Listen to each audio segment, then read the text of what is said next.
Thank you very much. Good evening, everybody. How nice it is to be in Brighton. Oh, this is where we come from South East London to relax.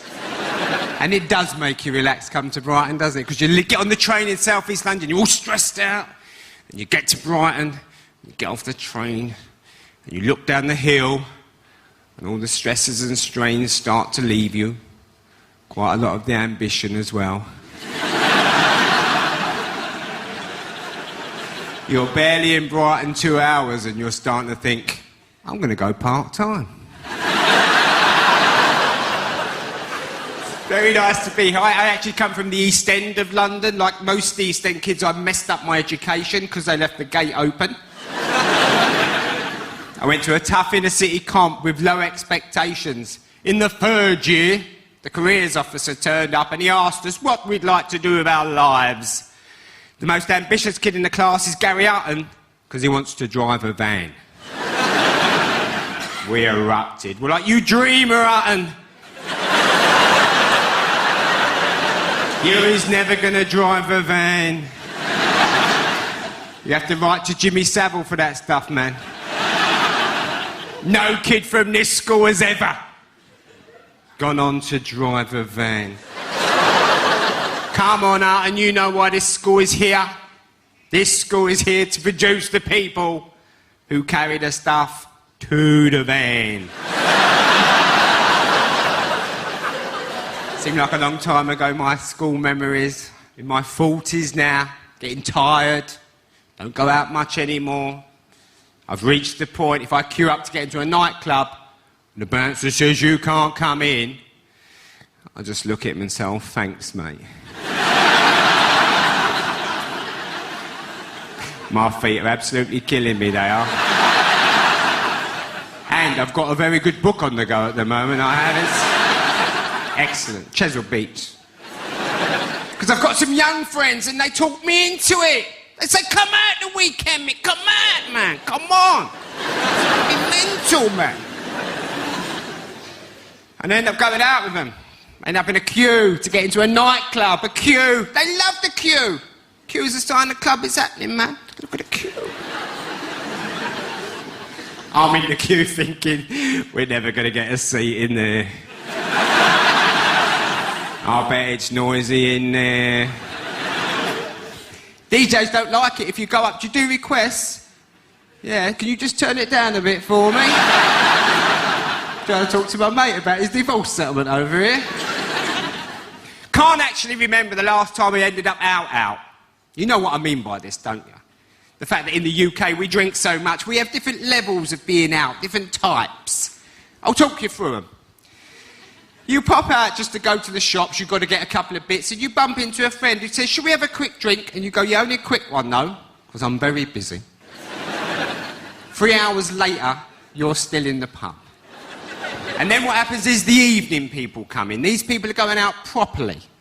These people are going what we like to call out. Now, the out people come up to you, don't they? And they go, you going to come out with us? And you go, I can't come out. I didn't even come out. I only popped out. The out people don't want to hear this. They look at you, they go, look, you popped out. You've ended up out. You may as well come out. If you've got just the right amount of alcohol in your system, you look at them, you go, you know what? I'm coming out. 5 hours later, you're in some horrendous nightclub. Sinatra's or Cinderella's, some hellhole. You're drunk now, and you feel you've got a crazy story for everybody. And you walk up to people. You go, do you know what? I didn't even come out. I only popped out. Now look at me. I'm out. I think the reason you feel so compelled to keep telling this rather long-winded story, because you're standing there in your carpet slippers. With a pint of milk and a cut loaf.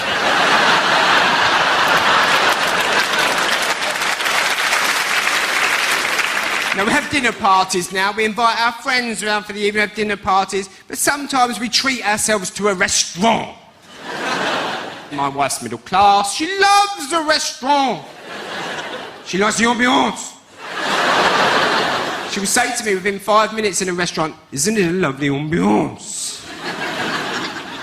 I said, "I don't know what you're talking about. I've just copped for the price of the piece." She says, "No, it's a lovely ambiance." I've worked out what an ambiance is. It's a night out without poor people, isn't it? Basically, you're saying, could we put the prices up just high enough to keep the poor people away? I want someone banging a couple of spoons together, singing Mild Man's a Dustman at some stage, causing an atmosphere.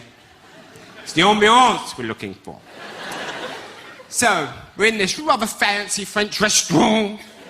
Something is ruining the ambiance for my liking. There's no tomato sauce on the table. Setting up the very awkward situation where I've now got to ask for tomato sauce.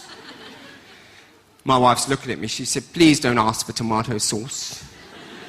I said, "I've got to have tomato sauce. I've just ordered the risotto." "You can't eat risotto without red sauce. It's too dry. All the juice has been taken out of it. It's a health and safety issue." So I said to the waitress, rather stroppy-looking waitress, I said, "Excuse me, do you have any ketchup in the building?" She's looked at me like I'm some horrendous pleb. She went off to the kitchen. I saw her making her way back with a little pot she'd rustled up. This big, about this big. 2 chipfuls, basically. She's tried to put it on the table and walk away like she's doing some sort of drug deal or something. It's all secretive. I stopped her. I said, "Don't go anywhere, love. Don't go anywhere." And I took a sip of it. And I looked at her and I said, "Yes, I'll have a bottle, please."